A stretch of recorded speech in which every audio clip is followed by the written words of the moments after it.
Okay, so we are going to start with next chapter today. तो हम लोग फटाफट से पहले अगले चैप्टर के important topics we will just go through, not really like derivation and everything, जहाँ जरूरत है वहाँ पे डेरिवेशन देखेंगे. So we will start with magnetism today. अगला जो चैप्टर है वो है मैग्नेटिज्म, बेसिकली मैग्नेटिक मटेरियल्स. लेकिन अगर आपको याद होगा as per your board syllabus magnetism ये 11th में होता है और magnetic materials that is in 12th. तो जब आप सीईटी की बात करते हो तो magnetism and magnetic materials is one single chapter. तो let us go through basics of magnetism first. तो 11 के जो मैग्नेटिज्म चैप्टर में आपने देखा था there are two important topics. एक है bar magnet and the other is earth magnetism. Earth, इसको हम एज अ लार्ज मतलब ह्यूज बार मैग्नेट इमेजिन कर सकते हैं. तो will start with first of all bar magnet. तो मैग्नेटिज्म में आप बेसिकली दो मैग्नेटिज्म के बारे में स्टडी करोगे. एक होगा बार मैग्नेट्स, दूसरा है अर्थ मैग्नेटिज्म, जिसको तुम जियो मैग्नेटिज्म भी बोलते हो, टेरेस्ट्रियल मैग्नेटिज्म भी बोलते हो उसको. तो पहले हम लोग बेसिक देख लेंगे बार मैग्नेट्स का. तो I will not go into much details of everything, सिर्फ बेसिक. तो by the way bar magnet को आप मैग्नेटिक डाइपोल भी बोलते हो for a very simple reason, क्योंकि इसके पास दो पोल्स होते हैं. एक होता है नॉर्थ पोल और एक होता है south pole. North pole is supposed to have pole strength of plus QM and south pole is supposed to have pole strength of minus QM. जैसे अगर आपको याद होगा इलेक्ट्रिक डाइपोल डाई मतलब दो, पोल मतलब टू पोल्स. वहां पे in case of electric pole मतलब होता है चार्जेस, तो डाइपोल मतलब दो चार्जेस, एक पॉजिटिव एक नेगेटिव. वैसे ही in case of magnet you have two poles north and south. हाँ, डिफरेंस ये है कि इलेक्ट्रोस्टैटिक्स के केस में आप पॉजिटिव चार्ज को आइसोलेटेड सिंगल पॉजिटिव चार्ज हो सकता है, सिंगल नेगेटिव चार्ज भी हो सकता है. तो electric monopoles can exist but magnetic monopoles can not exist. अगर आप इसको डिवाइड बाय 2 भी करते हो, आधा काट देते हो ना, तो उस केस में भी यहाँ पे एक साउथ पोल बन जाएगा, यहाँ पे एक नॉर्थ पोल बन जाएगा. तो distance between two poles is called as magnetic length. तो नॉर्थ पोल से साउथ पोल तक का जो डिस्टेंस है इसको हम लोग बोलते हैं मैग्नेटिक लेंथ. ये सेंटर हो गया, तो this side it is L, this side it is L, so the distance between north and south pole is 2L. A straight line passing through both the poles is called as magnetic axis. इसको तुम बोलते हो magnetic axis. And a straight line passing through the center of magnet but perpendicular to axis, इसको बोलते हो equator. So that is equator of magnet. क्योंकि यहाँ पे दो पोल्स है तो हर एक मैग्नेट के पास होता है डाइपोल, तो उसको हम लोग बोलते हैं magnetic dipole moment. Each magnet has a dipole moment. In this case, it is called as magnetic dipole moment. It is quite similar to electric dipole moment. Electrostatics अगर याद होगा तो दो charges positive and negative, two equal but opposite charges separated by infinite similar distance is called as electric dipole. और electric dipole moment तुम define करते हो charge into distance, magnitude of one of the charges into distance between two charges. यहाँ पे भी same है. Magnetic dipole moment denoted by mu is magnitude of one of the pole strength, that is QM, into distance between two poles. Okay. Well, by the way, जैसे मैंने बताया आपको, ये जो 2L है इसको बोलते हो magnetic length. Magnetic length that is 2L. और ये जो मैग्नेटिक डाइपोल मोमेंट है ये वेक्टर क्वांटिटी है, similar to electric dipole moment. Electric dipole moment was also a vector quantity directed from negative charge to positive. यहाँ पे magnetic dipole moment is also a vector quantity directed from south pole to north pole. तो इसको मैंने बार लगा दिया, तो this is a vector quantity. Then you have geometric length. Geometric length of magnet. You see, geometric length मतलब physical length of the magnet वो यहाँ से यहाँ तक है, जो मैग्नेटिक लेंथ से ज्यादा है क्योंकि पोल्स थोड़े से अंदर होते हैं. तो ये जो ज्योमेट्रिक लेंथ है it is 6/5 times of magnetic length. Okay, तो this is something that you should no.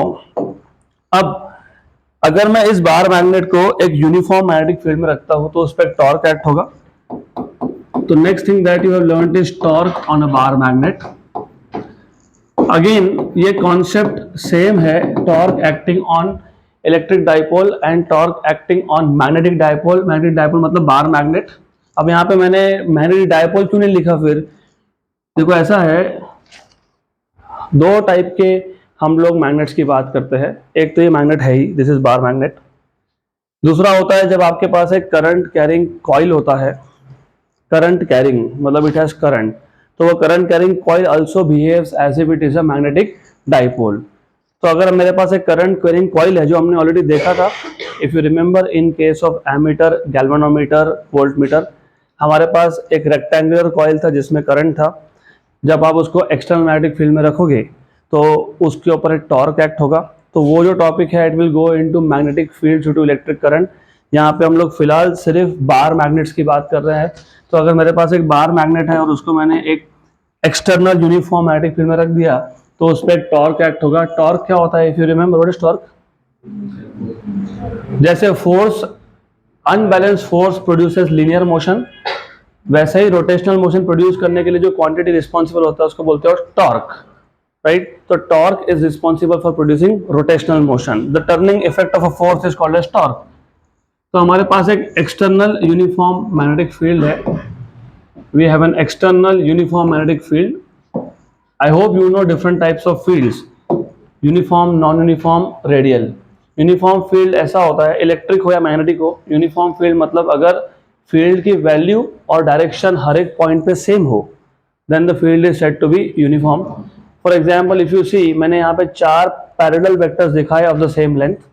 इसका मतलब अगर मैं किसी भी पॉइंट पे मैग्नेटिक फील्ड का वैल्यू फाइंड कर रहा हूँ तो मुझे value as well as direction same मिल रहा है। नॉन यूनिफॉर्म फील्ड में क्या होता है? नॉन यूनिफॉर्म फील्ड में अगर डायरेक्शन सेम है तो मैग्नीट्यूड अलग अलग होगा। कहीं पे फील्ड का स्ट्रेंथ ज्यादा है, कहीं पे फील्ड का स्ट्रेंथ कम है। या फिर अगर मैग्नीट्यूड हर जगह पे सेम है तो डायरेक्शन सेम नहीं होगा, या फिर दोनों ही सेम नहीं होगा। तो you may have a field in which magnitude as well as direction is not same everywhere. Such field are called as non uniform fields. Then you may have a radial field. Radial field के case में होता ऐसा है, either this field is pointing outwards, radially outwards, या फिर the field is pointing inwards, radially inwards। तो 3 type के field है, उसमें से मैं फिलहाल ले रहा हूं uniform magnetic field. Uniform field में अगर हम लोगों ने एक मैग्नेट को रख दिया, बार मैग्नेट को,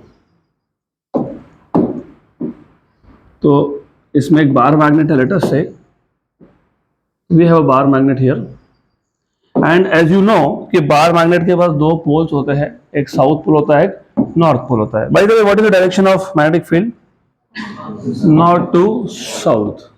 तो अगर ये नॉर्थ पोल है और ये साउथ पोल है, तो ये मैग्नेट का जो नॉर्थ पोल है वो मैग्नेटिक फील्ड के साउथ की तरफ अट्रैक्ट होगा, मतलब यहाँ पे एक फोर्स एक्ट होगा।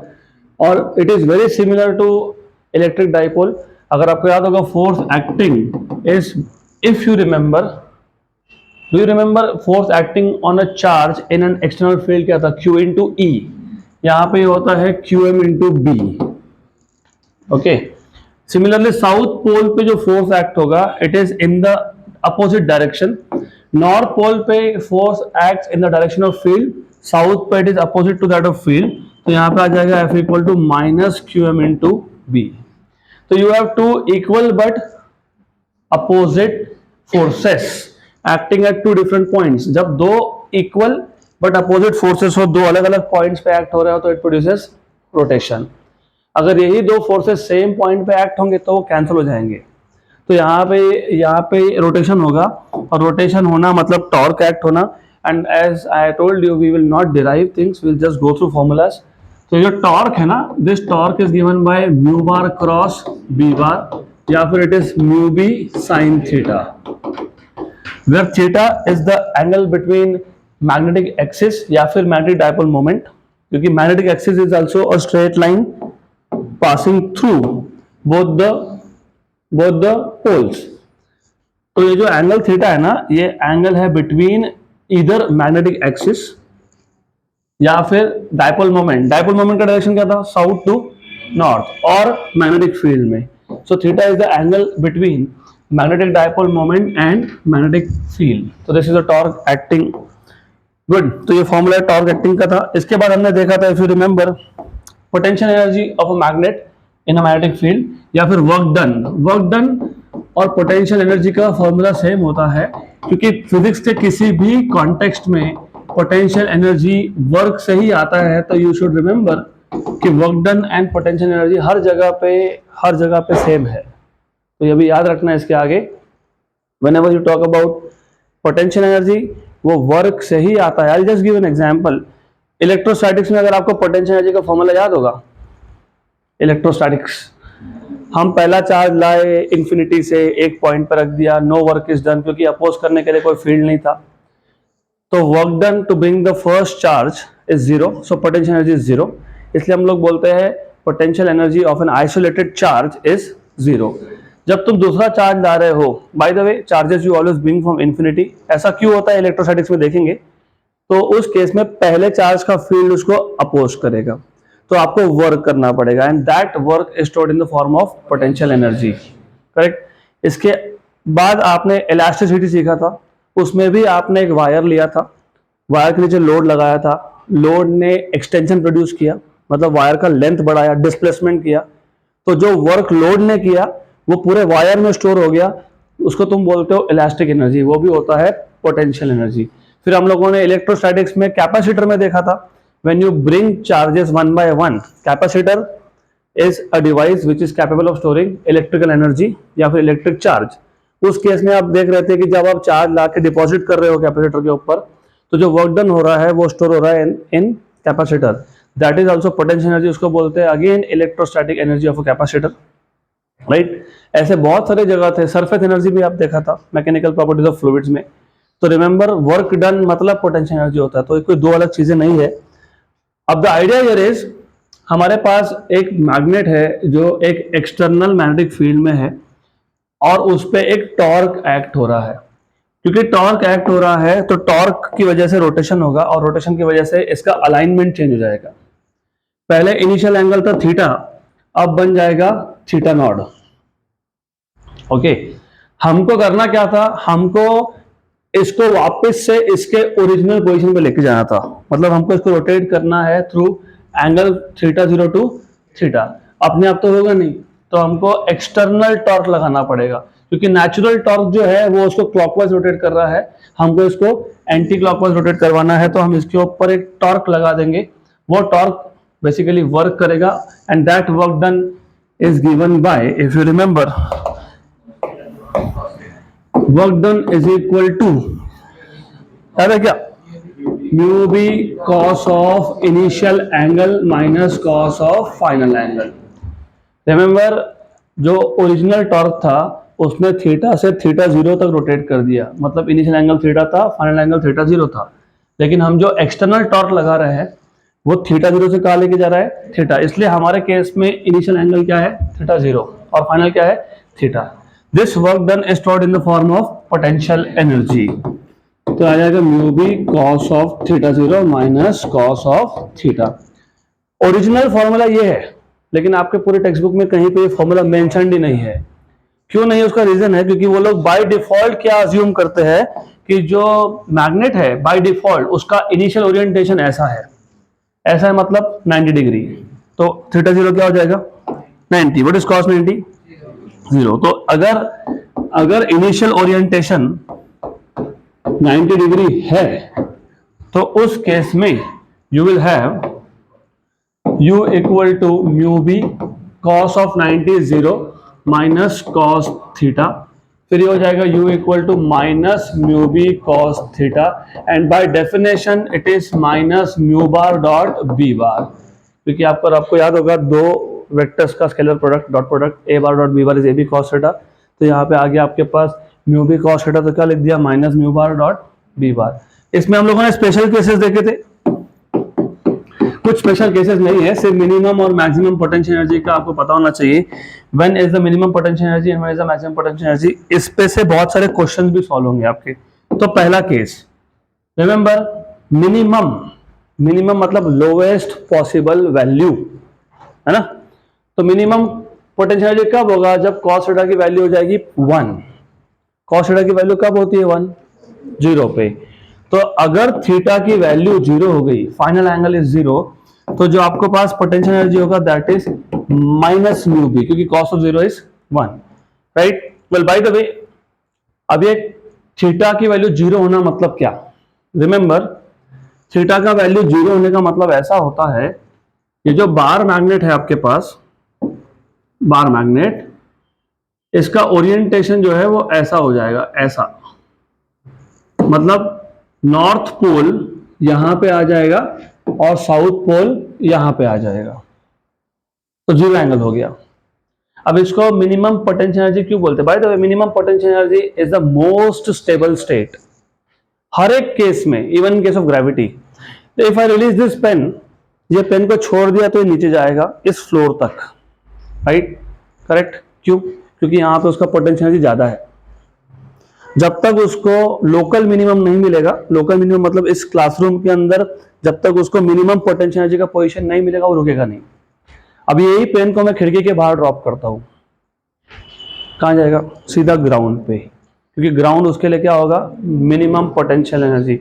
तो हर एक सिस्टम, चाहे वो एक ऑब्जेक्ट हो, चाहे वो एक मैग्नेट हो, इस यूनिवर्स में हर एक system it tries to achieve minimum potential energy state, उसको आप बोलते हो मोस्ट स्टेबल स्टेट। क्या बोलते हैं, तो मोस्ट स्टेबल है ना, north and south are attracting each other and here also south and north are attracting each other, तो ये क्या हो गया, मोस्ट स्टेबल स्टेट।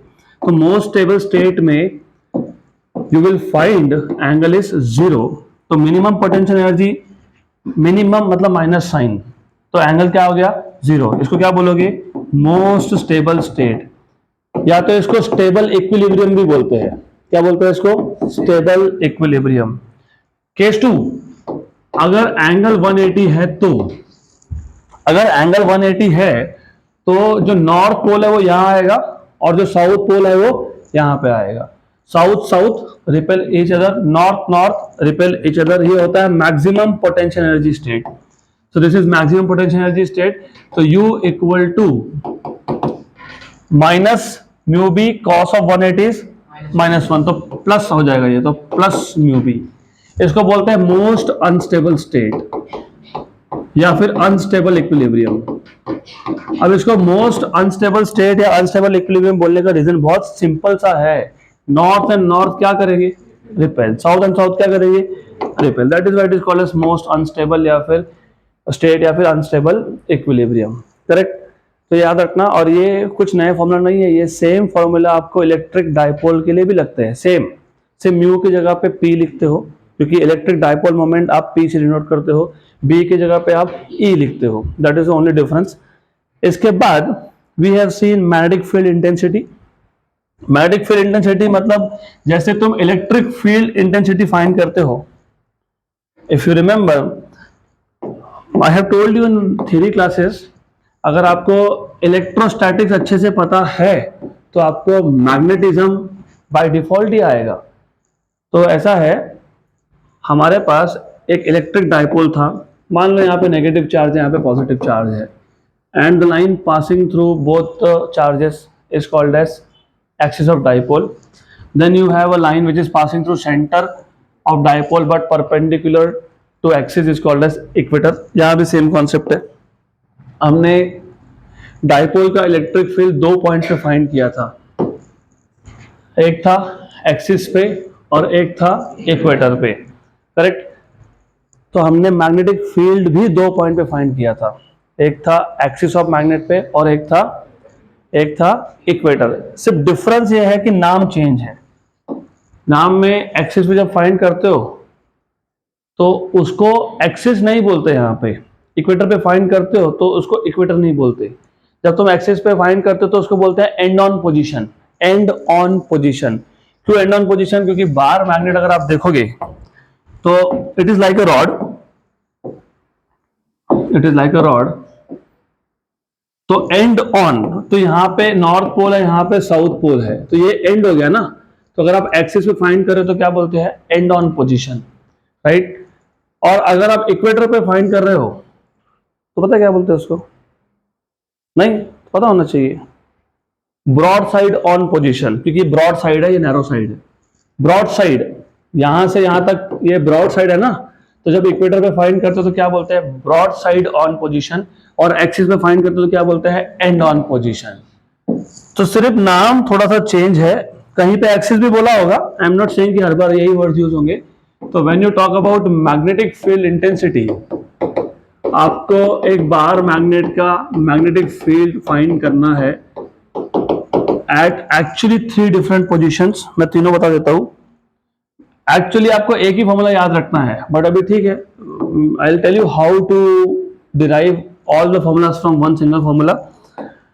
तो ये है आपके पास north pole, this is south pole, then you have a line passing through both the centres which is axis of course. तो ये एक्सिस आ गया आपका। Then you will find out what is the magnetic field at this axis, that is end on position. Then you have this as equator which is broadside on position. और फिर ये छोड़ के किसी और पॉइंट पे भी देख लेंगे, we'll find somewhere else also, some other point P, let us say. ये जो P पॉइंट है, it makes an angle theta with respect to north pole. अब नॉर्थ से क्यों? क्योंकि नॉर्मली आप बताओ एंगल कहां से मेजर करते हो? नॉर्मली पॉजिटिव एक्स एक्सिस, सही है, करेक्ट। यहां भी वही कर रहा हूं मैं। पॉजिटिव पोल कौन सा है?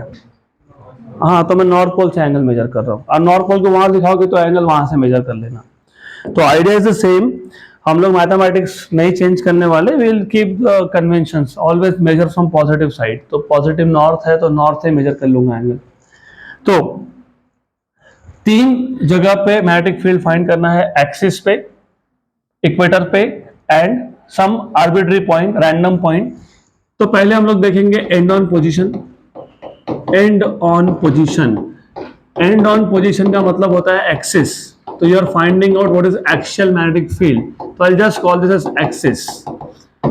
अगर आपको इलेक्ट्रिक फील्ड का भी इक्वेशन याद है डाइपोल का एक्सिस पे, तो आपको मैग्नेटिक फील्ड का अपने आप ही आ जाएगा। याद है क्या? 1/4 pi epsilon 0 2p by r cube. तो यहाँ पे 1/4 पाई एप्सिलॉन 0 की जगह पे आता है म्यू 0 बाय 4 पाई। इसकी value by the way it is 10⁻⁷ and 2p, p की जगह पे आता है m या फिर म्यू या m, it is normal general notation for magnetic dipole moment. तो magnetic dipole moment upon r cube, ये आ गया आपका एंड ऑन पोजीशन पे, मतलब एक्सिस पे। फिर broad side on position, broad side on position मतलब इक्वेटर। तो इक्वेटर पे आप जब फाइंड करते हो तो सेम है, सिर्फ 2 हटा देना।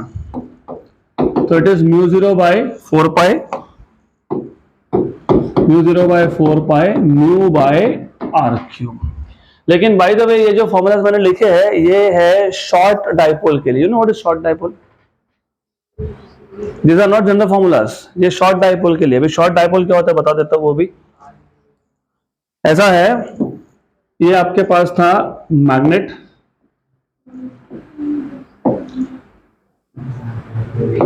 ये नॉर्थ पोल है, ये साउथ पोल है। Then of course north to south distance is 12, तो सेंटर से L नॉर्थ और सेंटर से L इज साउथ। आप जिस पॉइंट पे मैग्नेटिक फील्ड फाइंड कर रहे हो उसका डिस्टेंस आप हमेशा सेंटर से मेजर करते हो, centre of magnet in this case. अगर आप इक्वेटर पे भी फाइंड कर रहे हो तो भी डिस्टेंस सेंटर से ही मेजर होगा। तो if you are finding out at equator, the distance of that point will again be from centre of magnet.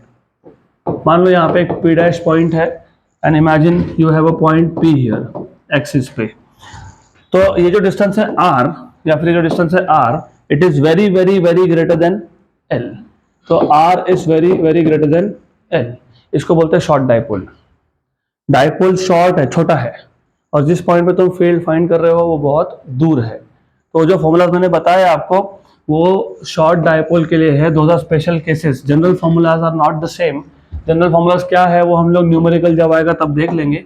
Normally question आपका जो आता है वो शॉर्ट डाइपोल के लिए आता है। I don't want to create any confusion here at this time. जब क्वेश्चन आएगा तब बता दूंगा कि एक्सिस के लिए मैग्नेटिक फील्ड अगर डाइपोल शॉर्ट नहीं हो तो कौन सा फॉर्मूला, जब आप इक्वेटर पे फाइंड कर रहे हो फॉर नॉट शॉर्ट डाइपोल तो कौन सा हो तब देख लेंगे, फिलहाल हम लोग ये लिख रहे हैं for which short dipole. Then in general for arbitrary point, for any point, some point P, तो magnetic field is equal to mu 0 by 4 pi m by r cube, mu by r cube under root of 3 cos square theta plus 1, है ना, ये याद होना चाहिए। अब अगर आपको ये एक फॉर्मूला याद है तो ये दो याद रखने की जरूरत ही नहीं है। I tell you how. अगर मुझे एक्सिस पे फाइंड करना होगा, एक्सिस पे एंगल कितना है 0, cos 0 is 1, put cos 0 as 1, 3 into 1 plus 1 that is 4, 4 का रूट कितना 2, तो क्या आ गया mu 0 by 4 pi 2 mu by r cube, वही था। अगर मुझे यहां फाइंड करना होगा एंगल इज 90, cos 90 इज 0, तो पहला टर्म 0 हो गया, अंडर रूट ऑफ 1 इज 1, तो you are back to mu 0 by 4 pi mu by r cube. ये म्यू और म्यू 0 में कंफ्यूज मत होना, इसके लिए मैं कई जगह पे जहां पे म्यू 0 लिखता हूं वहां पे मैं डाइपोल मोमेंट को m से डिनोट कर देता हूं। फिर mu 0 is permeability and mu is magnetic dipole moment, तो do not get confuse between the two. यहां तक क्लियर? ओके, तो by the way bar magnet का मैग्नेटिज्म इतना ही आपको पता होना चाहिए, इससे ज्यादा इस पे क्वेश्चन नहीं आएंगे, बार मैग्नेट के लिए बोल रहा हूं मैं। देन इसके बाद था geo magnetism, that is earth magnetism या फिर टेरेस्ट्रियल मैग्नेटिज्म। तो next topic was geo magnetism. अब तक हमने देखा only for bar magnets, now will see geo magnetism. Geo magnetism, terrestrial magnetism, earth magnetism, ये सब एक ही चीज है। Now before we go through what is geomagnetism, आपको कुछ बेसिक्स पता होने चाहिए, like what is geographic axis, what is geographic equator, what is geographic meridian, what is magnetic axis, what is magnetic equator, what is magnetic meridian, etc etc। तो ये है earth का geographic north pole is somewhere over here, और earth का geographic south pole is somewhere over here. एक काम करता हूं, कंफ्यूजन नहीं हो इसके लिए मैं इसको GS लिखता हूं, that is geographic south. Okay, अब इसको GN लिख देता हूं, that is geographic north. Geographic north, a straight line passing through geographic north pole and geographic south pole is called as geographic axis. Okay, then magnetism में meridian, ये word जब सुनोगे ना, meridian that means a plane, two dimensional surface. तो ये जो line है, हर एक line, take any line if you want, चलो ये यहाँ पे देख ही लेते हैं। तो I have a straight line, can you pass me that book please, any 2D surface would do, okay चलेगा। ये प्लेन है, प्लेन, कोई भी लाइन हो वो एक प्लेन के अंदर होता है, तो line is always part of a plane, सही है, करेक्ट। तो ये जो जियोग्राफिक एक्सिस है ये भी क्या है, लाइन है, तो ये भी किसी प्लेन में होगा। तो जिस प्लेन में जियोग्राफिक एक्सिस लाई करता है उसको बोलते हैं geographic meridian. So plane containing geographic axis या फिर a plane containing geographic north and south poles is called as geographic meridian. Planes मतलब मेरिडियन, तो ये भूलना नहीं। तो जिस प्लेन में जियोग्राफिक एक्सिस है या जिस प्लेन में geographic north and south pole है, उस प्लेन को हम लोग क्या बोलेंगे, जियोग्राफिक मेरिडियन। क्या बोलेंगे, जियोग्राफिक मेरिडियन। प्लेन को प्लेन नहीं बोलते, यहाँ प्लेन को बोलते हैं मेरिडियन। क्या बोलते हैं उसको, मेरिडियन। क्या बोलते हैं उसको, मेरिडियन। तो ये कौन हो गया, जियोग्राफिक मेरिडियन। तो this is geographic meridian. A plane containing geographic axis is called as geographic meridian. A great circle, अभी ग्रेट सर्कल मतलब क्या, ये अर्थ इज अ स्फीयर, तो तुम अगर यहां सर्कल ड्रॉ कर रहे हो, तुम यहां सर्कल ड्रॉ कर रहे हो, तुम यहां सर्कल ड्रॉ कर रहे हो, सबसे बड़ा सर्कल कौन है, राइट एट द सेंटर, उसको बोलते हैं great circle. A great circle which is of course imaginary great circle, an imaginary great circle on the surface of earth in a plane perpendicular to geographic meridian, इसको बोलते हैं geographic equator. क्या बोलते हैं इसको? Geographic equator. तो ये कौन हो गया? ये आ गया geographic equator. A great circle, imaginary great circle drawn on the surface of earth which is perpendicular to geographic meridian is called as geographic equator। अब तक हम लोग मैग्नेटिज्म पे गए नहीं, अब जाएंगे। अर्थ as you know has its own magnetic field, और नहीं होता तो हम जिंदा नहीं होते, for a very simple reason. पता है क्यों? पता है? हम लोगों के बीच में खांसी होती है ना वैसे हमारा जो नियरेस्ट स्टार है सन, उसको भी बीच में खांसी होती रहती है। Kind of on lighter note, सिर्फ मैं मजाक में बोल रहा हूँ, पर ऐसा होता है कि बीच बीच में sun it keeps on throwing that plasma hot material towards us, है ना। जैसे हमको खांसी होती है तो हमारे मुंह में से भी समथिंग गोज आउट, वैसे ही सन से समथिंग गोज आउट। एंड बहुत बार वो जो हॉट मटेरियल है it is directly coming towards earth, it is extremely hot, और fortunately that is charge particle, and fortunately earth has magnetic field. तो अर्थ का मैग्नेटिक फील्ड ना वो चार्ज पार्टिकल को डाइवर्ट कर देता है। अगर वैसा नहीं होता तो वो सीधा आके अर्थ को हिट करता हॉट मटेरियल, और वो temperature is thousands of degree Celsius, तो फिर कुछ नहीं बचता, हम भी नहीं बचते, नथिंग, एटमॉस्फेयर भी जाता हमारा। तो fortunately earth has magnetic field. अब इतना है कि जो अर्थ का मैग्नेटिक नॉर्थ पोल है वो जियोग्राफिक नॉर्थ के पास में नहीं है, वो जियोग्राफिक साउथ के पास में है। तो यहां पे ये आ गया आपका magnetic south pole, sorry magnetic north pole, और जियोग्राफिक नॉर्थ के पास में आता है मैग्नेटिक साउथ, तो मैग्नेटिक साउथ। तो अर्थ का मैग्नेटिक फील्ड उल्टा है, उल्टा, जहां पे जियोग्राफिक नॉर्थ है उसके पास में कौन है? मैग्नेटिक साउथ है। तो a straight line passing through magnetic north and magnetic south, magnetic north and magnetic south, क्या बोलेंगे इसको? Guess, any guess, any guess, what will you call this? क्या बोलोगे इसको? अरे a straight line passing through geographic north and geographic south, क्या बोला था उसको? Geographic axis. तो straight line passing through magnetic north and magnetic south, magnetic axis, this will be magnetic axis.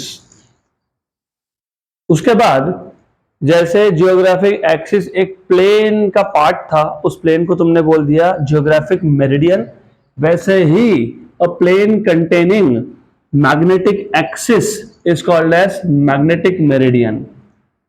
तो यहां पे आ जाएगा मैग्नेटिक मेरिडियन। ये सारे कॉन्सेप्ट्स इंपॉर्टेंट है, unless and until you know this concept आगे कुछ नहीं समझ में आएगा। एंगल ऑफ डिप क्या होता है, मैग्नेटिक डिक्लिनेशन क्या होता है, तो ये सब पता होना चाहिए उसके लिए। ये आ गया मैग्नेटिक मेरिडियन, मैग्नेटिक मेरिडियन। जैसे a great circle, imaginary great circle drawn on the surface of earth which is perpendicular to geographic meridian was called as geographic equator। वैसे ही an imaginary great circle drawn on the surface of earth which is perpendicular to magnetic meridian is called as magnetic equator। Okay, correct, clear है तक? तो concept same है, geographic axis straight line passing through geographic south and north pole, magnetic axis a straight line passing through magnetic south and magnetic north pole, a plane containing geographic axis is called as geographic meridian, a plane containing magnetic axis is called as magnetic meridian। है ना clear? Imaginary great circle on the surface of earth which is perpendicular to geographic meridian is called as geographic equator। Imaginary great circle drawn on the surface of earth which is perpendicular to magnetic meridian is called as magnetic equator। And as you see, magnetic axis of earth and geographic axis of earth, या फिर magnetic meridian and geographic meridian, ये overlap नहीं कर रहे, they are not coinciding, they are making some angle with each other. इस angle को बोलते हो मैग्नेटिक डिक्लिनेशन। क्या बोलते हैं इसको? अब नोटेशन मुझे याद नहीं, डिक्लिनेशन को मैं थीटा बोल देता हूँ, बेटर ऑफ, तो थीटा। तो what is magnetic declination? The angle between geographic meridian and magnetic meridian is called as magnetic declination.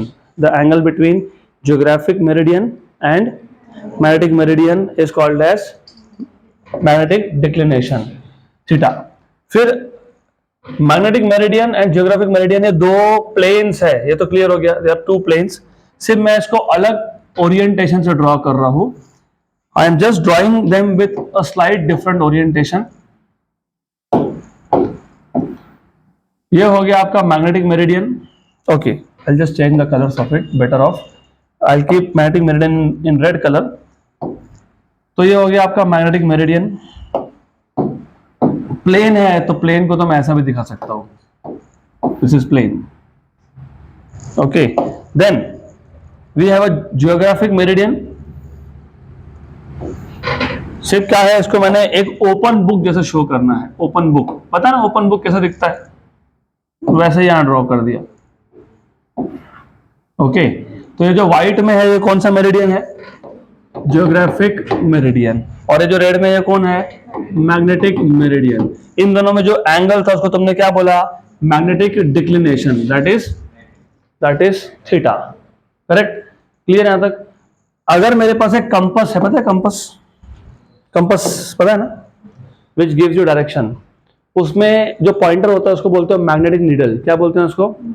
और मैग्नेटिक नीडल हमेशा पॉइंट करता है इन the direction of earth magnetic field, मतलब मैग्नेटिक नॉर्थ, याद रखना। तो कंपास का जो नीडल है, इट इज पॉइंटिंग, ये कहां पॉइंट कर रहा है? Towards magnetic north, towards magnetic north. तो ये आ गया आपका अर्थ का मैग्नेटिक फील्ड का डायरेक्शन। ये जो अर्थ के मैग्नेटिक फील्ड ने जो एंगल बनाया विथ रिस्पेक्ट टू हॉरिजॉन्टल, उसको बोलते हो एंगल ऑफ डिप। क्या बोलते हैं उसको? The angle made by earth magnetic field with respect to horizontal is called as angle of dip. ये एंगल ऑफ डिप के दो कंपोनेंट्स होंगे, एक होगा हॉरिजॉन्टल और दूसरा होगा वर्टिकल। तुम वर्टिकल कंपोनेंट को यहां भी दिखा सकते हो, तुम वर्टिकल कंपोनेंट को यहां भी शो कर सकते हो, विच एवर यू वांट। तो एक ही बात है, you can show it here also, you can show it here also. This will be called as BV, vertical component of Earth's magnetic field, and this will be called as BH, horizontal component of Earth's magnetic field. What is cos by definition, by the way? Cos is opposite side, है ना? Adjacent side. Very good. What is adjacent side? BH upon hypotenuse, that is B. तो यहां से तुमको मिल गया BH equal to B cos delta. What is sin delta? Opposite side upon hypotenuse, तो BV upon B, तो यह आ जाएगा BV equal to B sine delta. Correct. अगर आप इसको स्क्वायर एंड ऐड कर लेते हो, if you just square and add, तो स्क्वायर एंड ऐड कर लो, क्या मिलेगा आपको? BH square plus BV square equal to B square cos square delta plus B square sine square delta. B square को निकाल लो common, sine square delta plus cos square delta is, तो क्या बन गया? B square equal to BH square plus BV square, मतलब B क्या बन गया? Under root of BV square plus BH square. ये आ गया आपका अर्थ का magnetic field in terms of its vertical and horizontal components. हो गया? End of 11th part of magnetism. Geomagnetism में इसके ऊपर कुछ नहीं आता, that is all you need to know. Now will enter into the domain of 12th का जो मैग्नेटिज्म का पार्ट है, इसमें दो चैप्टर्स है। एक है magnetic fields due to electric current, नाम में ही है magnetic fields due to electric current. तो जब आपके पास एक करंट कैरिंग वायर हो, जैसे आपके पास एक स्टैटिक चार्ज था, any static charge produces electric field in its surrounding, वैसे ही व्हेन चार्जेस मूव, मतलब when you have currents, moving charges मतलब current produces magnetic field in its surrounding. हम उस चैप्टर की बात बाद में करेंगे क्योंकि ऑलरेडी हमारा हो गया, अब सिर्फ रिवीजन जब करेंगे तब देखेंगे।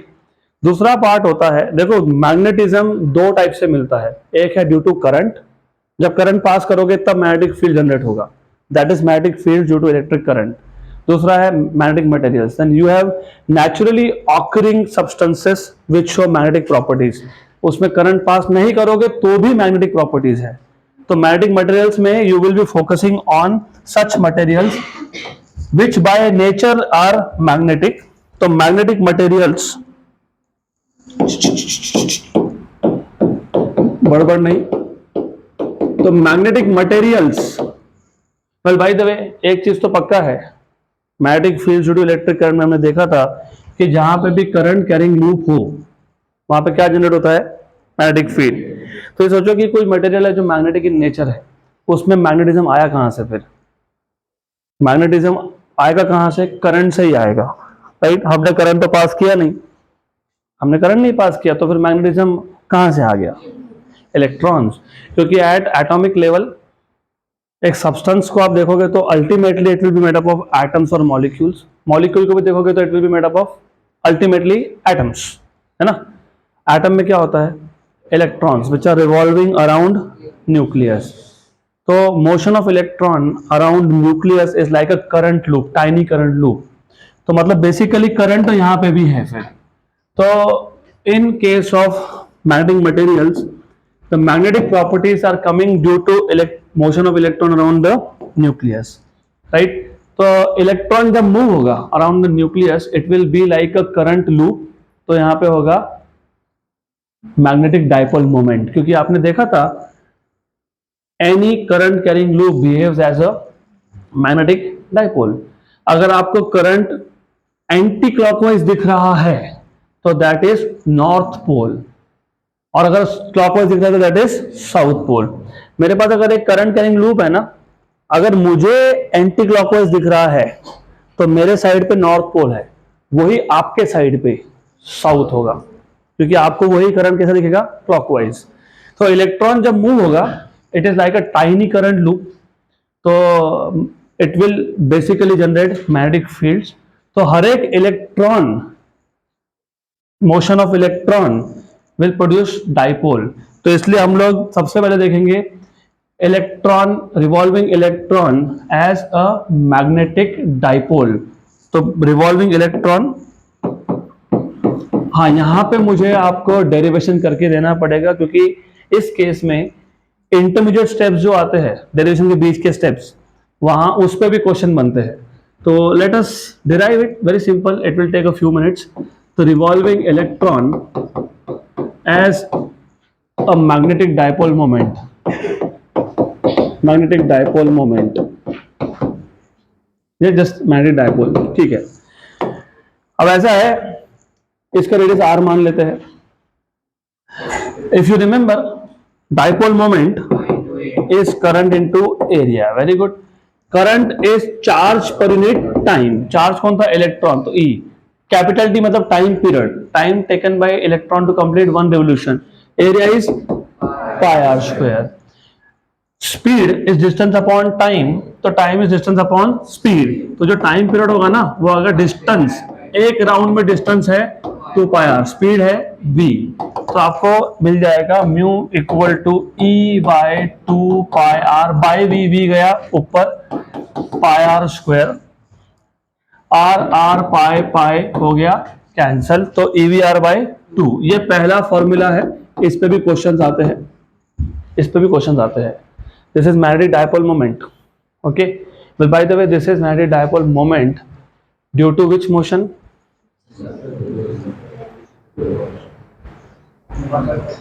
Circular motion of electron around nucleus, सही है, लेकिन उसको एक वर्ड यूज किया था हमने, स्पिन नहीं, ऑर्बिटल। तो इसको हम लोग ऑर्बिटल डाइपोल मोमेंट बोलते हैं, okay. This is orbital dipole moment, good. Then if you remember हमने इसके बाद मास ऑफ इलेक्ट्रॉन से मल्टीप्लाई और डिवाइड कर लिया था। क्यों किया था, क्योंकि MVR इज एंगुलर मोमेंटम, तो mu orbital is equal to क्या आया, E bye 2m into L। अगर आप वेक्टर फॉर्म में लिखोगे, क्योंकि इस पे सीईटी में क्वेश्चन था लास्ट ईयर, अभी बता देता हूं, क्वेश्चन सॉल्व हो जाएगा हमारा। Direction of orbital moment and angular momentum opposite है, तो यस माइनस, तो डायरेक्शन पे क्वेश्चन आया था तो वो नेगेटिव बिकॉज अपोजिट है।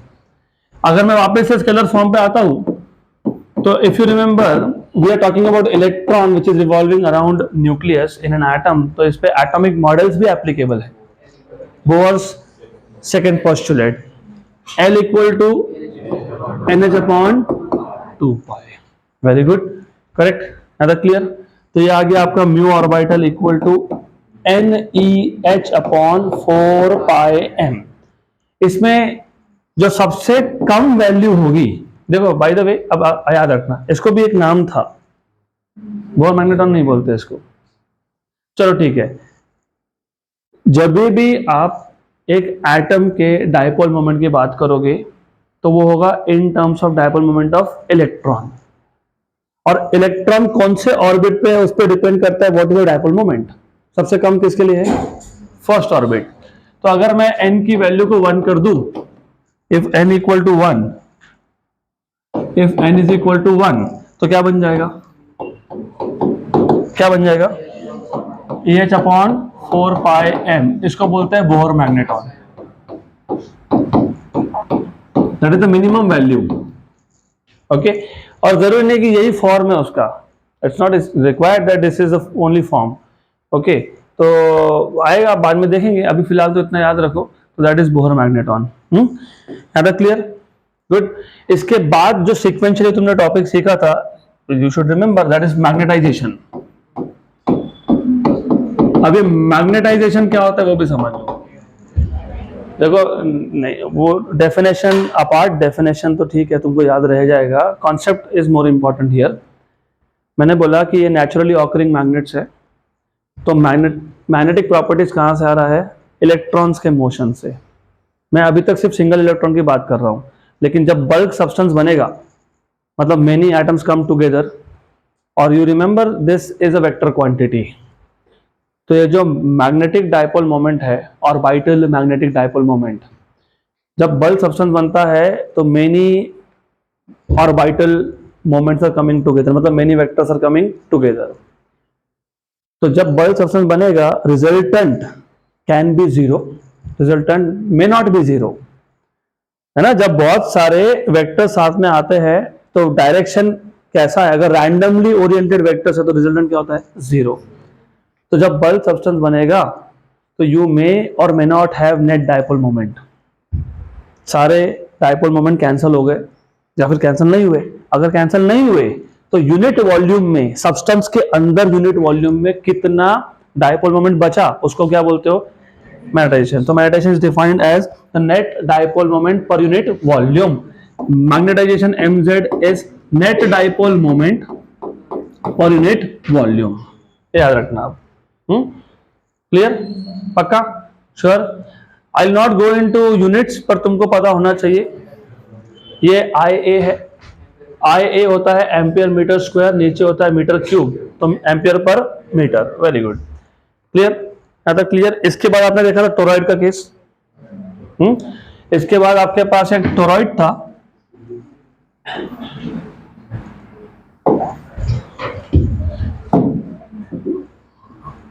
इसके बाद आपने देखा था एक टोरॉइड का case, you have toroid, toroid के ऊपर था वाइंडिंग।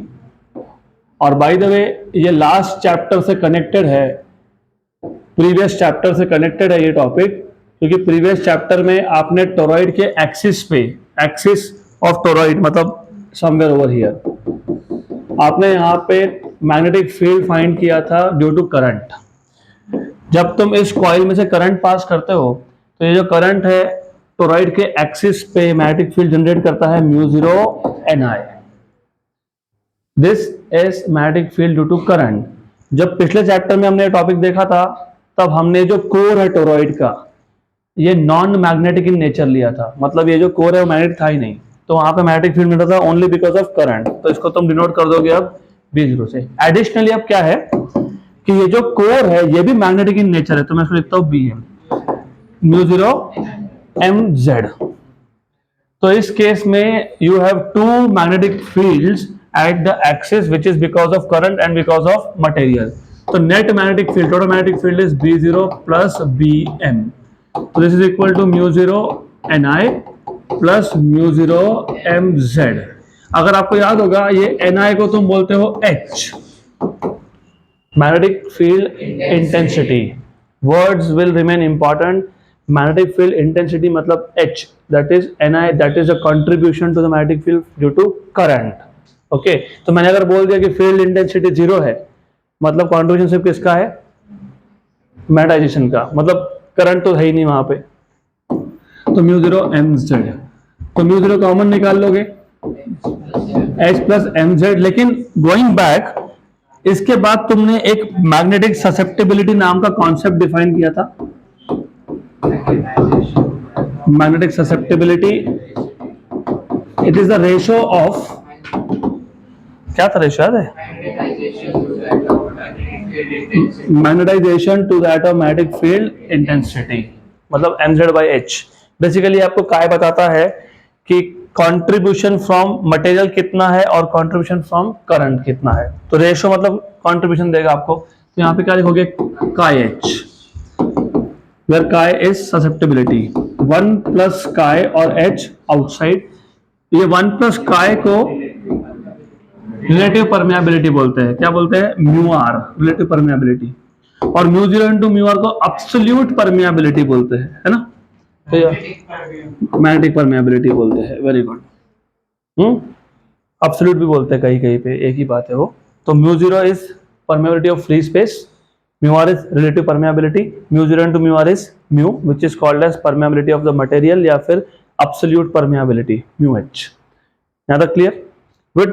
अब इसके बाद हमने मटेरियल को, मैग्नेटिक मटेरियल को डिफरेंशिएट किया था in three categories, diamagnets, paramagnets and ferromagnets. By the way दो कैटेगरी है, एक है टेम्पररी मैग्नेटिज्म और एक है परमानेंट। तो मैग्नेटिक मटेरियल्स को you can categorise into two types. बराबर बिल्कुल नहीं चाहिए। If you speak I will send you home, sorry, क्योंकि नॉर्मली हम क्रैश कोर्स में थ्योरी रिवाइज नहीं करते, but looking at yesterday session जहां पे आपको फॉर्मूलाज ही याद नहीं थे, तो I decided to go through some of the theory every time before I start a new chapter. We are already short on time, तो बड़बड़ मत करो। Then you have, as I told you, temporary magnetism and permanent. Permanent magnets जो बनते हैं ना, permanent, they are made up of material which are called as ferromagnets. यहाँ पे आता है फेरोमैग्नेटिज्म। यहाँ पे दो होता है, एक होता है डायामैग्नेटिज्म और एक होता है पैरामैग्नेटिज्म। करेक्ट? अब दोनों में डिफरेंस समझ लो, क्योंकि ये प्योरली थ्योरी है, तो I will not write anything here.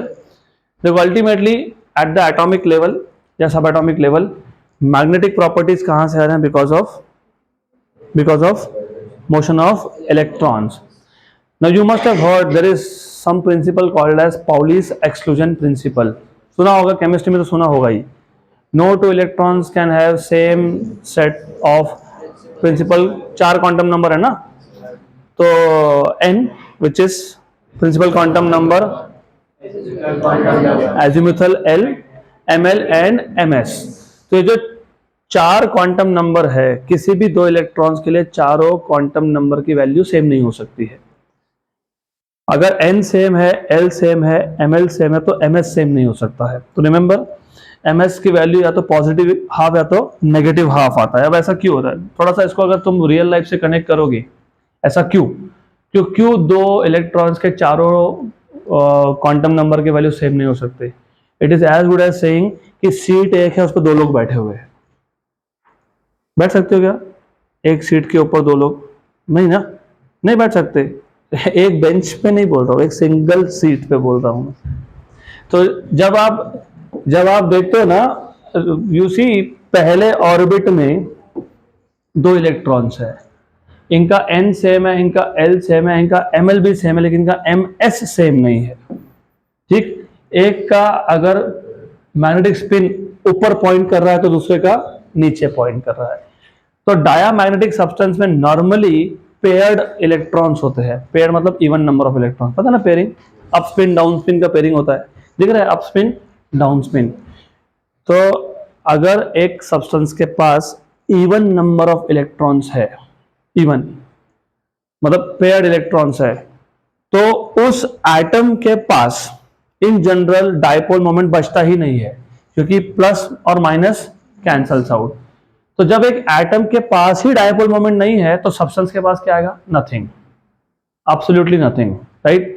तो याद रखना, diamagnetic substances are those substances which have even number of electrons, so all electrons are paired. फिर ये मैग्नेटिक प्रॉपर्टी कहां से शो कर रहा है? तो जब आप इसको एक्सटर्नल मैग्नेटिक फील्ड में रखोगे, तो क्या होता है याद है? ये जो जिस इलेक्ट्रॉन का डायपोल मोमेंट मैग्नेटिक फील्ड के डायरेक्शन में है, वो इलेक्ट्रॉन स्लो डाउन हो जाता है, उसका स्पीड क्या हो जाता है? कम। अब स्पीड कम हुआ अगर, तो मैंने बोला था हर एक फॉर्मूला इंपॉर्टेंट है, everything is important. Dipole moment किस पे डिपेंड कर रहा है? अगर स्पीड कम हो तो डायपोल मोमेंट कम हो गया। तो एक्सटर्नल फील्ड के प्रेजेंस में ये जो इलेक्ट्रॉन था जिसका डायपोल मोमेंट का direction in the direction of external field है, उसका डायपोल मोमेंट क्या हो गया? कम हो गया, क्योंकि स्पीड कम हो गया। और जो अपोजिट डायरेक्शन में था जिसका डायपोल मोमेंट, उसका स्पीड बढ़ जाता है। तो इसका स्पीड बढ़ गया तो इसका डायपोल मोमेंट भी बढ़ गया। तो आप देख रहे हो अब कैंसिलेशन नहीं होगा। कैंसिलेशन होने के लिए इक्वल बट अपोजिट चाहिए होता है।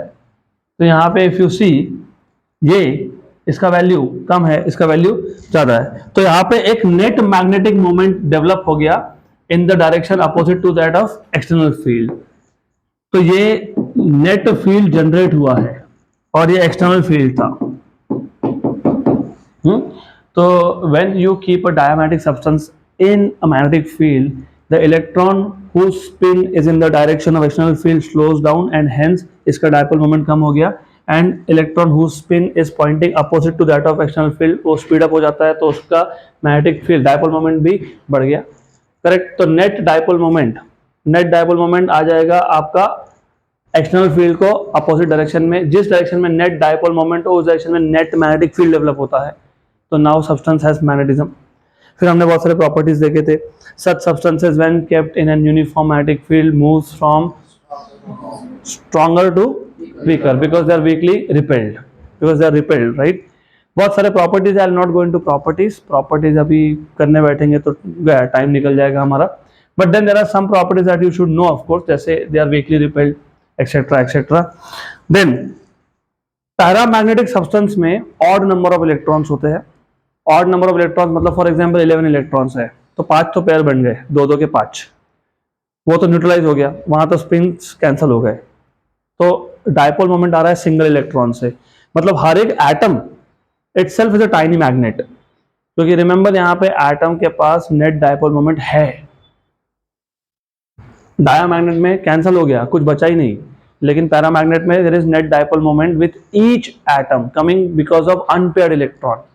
लेकिन होता क्या है, जब मटेरियल बनता है ना, बल्क मटेरियल, तो ये सारे के सारे dipole moments they are randomly oriented. तो किसी का डायरेक्शन कुछ है, किसी का डायरेक्शन कुछ और है। तो ये जो रैंडम ओरिएंटेशन होता है ना, इसकी वजह से नेट इज जीरो, तो मैग्नेटाइजेशन इज जीरो। लेकिन जब आप इसको एक्सटर्नल फील्ड में रखते हो, when you keep this in external field, all these tiny dipoles they align themselves in the direction of magnetic field, hence producing net dipole moment in the direction of field। यहाँ पे opposite था, वहां पे in the direction है, so they are weakly attracted by external field। So if you keep them in non-uniform magnetic field, they tend to move from weaker part to stronger part। Correct, ये था paramagnets. और paramagnet के case में you have something called as Curie's law. वो सिर्फ paramagnet के लिए होता है, बाकी किसी के लिए नहीं होता है। याद है, susceptibility is inversely proportional to absolute temperature. तो chi is C/T, where chi is susceptibility, C is Curie's constant and T is temperature in kelvin scale, right. Well by the way, coming to susceptibility also, susceptibility की values for diamagnetic substances negative and small. तो negative में आएगा और small आएगा, जैसे -0.001 तो -10⁻³ -3। Okay, for paramagnetic it is positive and small and for ferro positive and large. Positive and large. For ferromagnet it is positive and large. तो ये दोनों हो गए टेम्पररी मैग्नेट. इन दोनों का दो तीन कॉमन प्रॉपर्टी है. जैसे जैसे ही तुमने एक्सटर्नल फील्ड हटाया, these two substances will lose their magnetic properties, so they are no more magnets. इसके लिए हम इसको बोलते हैं टेम्पररी, राइट. लेकिन फेरोमैग्नेटिज्म में ऐसा नहीं होता है, दे आर परमानेंट मैग्नेट्स. क्यों? क्योंकि यहाँ पे एक डोमेन थ्योरी एप्लीकेबल है. अब डोमेन थ्योरी मतलब क्या? एक सब्सटेंस के अंदर छोटे छोटे रीजन बन गए because of, if you remember, strong exchange coupling. क्या होता है कि सब्सटेंस के अंदर छोटे छोटे रीजन बनते हैं जिसको तुम बोलते हो डोमेन. और हर एक डोमेन में जितने भी डाइपोल्स है they are all in a given direction. तो बेसिकली ऐसा है, ये डोमेन्स आ गए. किसी भी एक डोमेन में जितने भी डाइपोल्स होंगे उन सबका डायरेक्शन सेम होगा. किसी और डोमेन में सारे डाइपोल्स का डायरेक्शन सेम होगा, but is not same with compare to other. तो इन दिस केस छोटे छोटे रीजन्स है and each particular region, if you see, जितने भी उसके अंदर डाइपोल मोमेंट्स है they are pointing in the same direction. क्यों? क्योंकि it is because of strong exchange coupling. अभी एक्सचेंज कपलिंग क्या होता है? अगर आपको याद होगा, जो नियरेस्ट, मतलब डाइपोल मोमेंट जो है ना, उसके जो नियरेस्ट वाले नेबर्स है उसके साथ बहुत स्ट्रॉन्ग बॉन्डिंग है उसका, उसको एक्सचेंज कपलिंग बोलते हैं. मतलब मैंने एक का डायरेक्शन चेंज करने की कोशिश की तो बाकी सब भी चेंज हो जाएंगे. हाँ, strong exchange coupling applies to you. मैं उस क्लास पे जाऊंगा, चल मैं अभी आऊंगा, है ना. ऐसा होता है ना ग्रुपिंग. फिजिक्स बहुत रियल लाइफ से कनेक्ट कर सकते हो. फिर कुछ लोग होते हैं, अरे नहीं मेरे को वहां नहीं जाना, फिर राइट, गुड. देन अगर इसको, वेल बाय द वे, एक डोमेन के अंदर जितने भी dipole moment they are in the same direction, और उस डायरेक्शन को बोलते हो डोमेन एक्सिस. क्या बोलते हैं? तो ये डोमेन एक्सिस हो गया, ये इसका डोमेन एक्सिस हो गया, ये इसका डोमेन एक्सिस हो गया, ये इसका डोमेन एक्सिस हो गया, एक्सेट्रा एक्सेट्रा. गुड. देन अगर मैं इसको एक वीक या स्ट्रॉन्ग मैग्नेटिक फील्ड में रख दूं, एक्सटर्नल फील्ड में रख दूं, when you keep this in a weak or strong magnetic field, तो ये सारे के सारे dipole moment they try to align in the direction of magnetic field, and in this process ये जो बाउंड्रीज है ना, जिसको तुम डोमेन बाउंड्री बोलते हो, डोमेन वॉल बोलते हो, इस प्रोसेस में ये डोमेन वॉल्स पुश होते हैं क्योंकि रोटेशन हो रहा है. तो पुश होंगे तो ये जो डोमेन बाउंड्रीज है, डोमेन वॉल्स है, they get destroyed in the process, right, correct. तो थोड़े टाइम के बाद what you will find is, जो डोमेन स्ट्रक्चर था वही डिस्ट्रॉय हो गया. There is no more domain structure, और जितने भी डायपोल मोमेंट थे वो सारे के सारे आ गए सेम डायरेक्शन में. अब अगर मैं एक्सटर्नल फील्ड हटा भी लेता हूं तो डोमेन स्ट्रक्चर डिस्ट्रॉय हो गया. It's like a memory loss, Ghajini effect. Material भूल गया, मतलब डोमेन्स भूल गए हम पहले कहाँ देख रहे थे, फिर बोलते जाने दो, हम जहां देख रहे हैं ना अभी वैसे ही रहेंगे. तो जब आप एक्सटर्नल फील्ड हटा भी देते हो तो उनको याद ही नहीं है कि पहले मेरा एक्सेस कहाँ था, जाने दो, फिर जहां है वहीं चलने दो. करेक्ट. तो now they permanently align themselves in only one direction and hence they become permanently magnetized. तो ferromagnetic substances are permanent magnets क्योंकि डोमेन स्ट्रक्चर डिस्ट्रॉय हो गया. नाउ द क्वेश्चन इज, तुमको अर्थ पे ही naturally occurring ferromagnetic substances like iron मिल जाता है. फिर हम ऐसा करते हैं कि आयरन लेके आए, उसको पहले स्ट्रॉन्ग मैग्नेटिक फील्ड में रखा, फिर वो परमानेंट मैग्नेट हुआ. ऐसा होता है क्या? नहीं, वो तो बाय डिफॉल्ट परमानेंट मैग्नेट है. क्यों? क्योंकि मैंने अभी बताया अर्थ का खुद का मैग्नेटिक फील्ड है. तो anything which is on earth is by default in earth magnetic field including us. So that is why substances like iron, they are ferromagnetic in nature, permanent magnets. Good. Now the clear. कुछ रह गया क्या? एक चीज थी, शायद आपको याद होगा, मतलब ferromagnetism, it depends on temperature also. Paramagnetic substance and ferromagnetic substance, they depend on temperature आपसे ग्राफ था, याद है क्या आपको? डिपेंडेंस ऑफ, भूल गए? भूल गए? भूल गए? Something upon T minus T C, critical temperature. एक पर्टिकुलर टेम्परेचर के नीचे सब्सटेंसेस पैरामैग्नेटिक कि फेरोमैग्नेटिक? पैरामैग्नेटिक कि फेरोमैग्नेटिक? पैरा की फेरो, अच्छे से सोच लो। और एक पर्टिकुलर टेम्परेचर के ऊपर इट इज, नोट्स लाए हो? नोट्स लाए हो? दिखाओ, उसमें दिखा, मैं बताता हूँ। I give you proof. ये दिख रहा है यहाँ पे, एक ग्राफ है, ग्राफ। एक पर्टिकुलर टेम्परेचर के नीचे सब्सटेंस फेरोमैग्नेट एंड टेम्परेचर के ऊपर इट इज पैरामैग्नेट। अब ऐसा क्यों होता है बताता हूँ। तो what happens in this case is, ये देखो, ये domain structure. Domain structure destroy दो तरीके से हो सकता है। एक है because of change in orientation, दूसरा होता है because of change in temperature. अगर मैं टेम्परेचर बढ़ाते जा रहा हूं तो बाय डिफॉल्ट ये डोमेन बाउंड्रीज ब्रेक होने लग जाएगी। और ये जो एक्सचेंज कपलिंग था, मतलब ये जो नियरेस्ट डायपोल मोमेंट्स थे वो कपल्ड थे, because of thermal energy they decouple. मतलब ये दोस्ती हम नहीं तोड़ेंगे से तू कौन मैं कौन, काइंड ऑफ। तो टेम्परेचर बढ़ता है ना तो कपलिंग टूट जाता है, तो they become randomly oriented. And random orientation मतलब कौन? पैरा। तो एक पर्टिकुलर टेम्परेचर के नीचे सब्सटेंसेस फेरो, क्योंकि वहां पे स्ट्रॉन्ग एक्सचेंज कपलिंग था। और एक पर्टिकुलर टेम्परेचर के ऊपर दे आर पैरामैग्नेट्स, क्योंकि वो स्ट्रॉन्ग एक्सचेंज कपलिंग ब्रेक हो गया। तो वो जो टेम्परेचर है उसको बोलते हो क्रिटिकल टेम्परेचर या क्यूरी टेम्परेचर, दोनों नाम है उसके, राइट? उसका फॉर्मूला भी दिया है मैंने, something upon T minus T C लिखा हुआ है। हाँ, तो क्या है वो? B equal to chi upon T minus T C. तो remember, ferromagnetic substances can also become paramagnetic at a temperature greater than Curie's temperature या फिर क्रिटिकल टेम्परेचर। क्लियर यहां तक? So that is the end of theory part of this chapter. इस पे ज्यादा questions बनेंगे नहीं इस चैप्टर पे। तो थ्योरी में जितना मैंने बताया, एट द मोस्ट इस पे ही क्वेश्चंस आएंगे। एक हाथ दूसरा कुछ अलग आया तो देख लेंगे हम लोग। गुड, पक्का? So time to start questions now. Okay, to be continued tomorrow.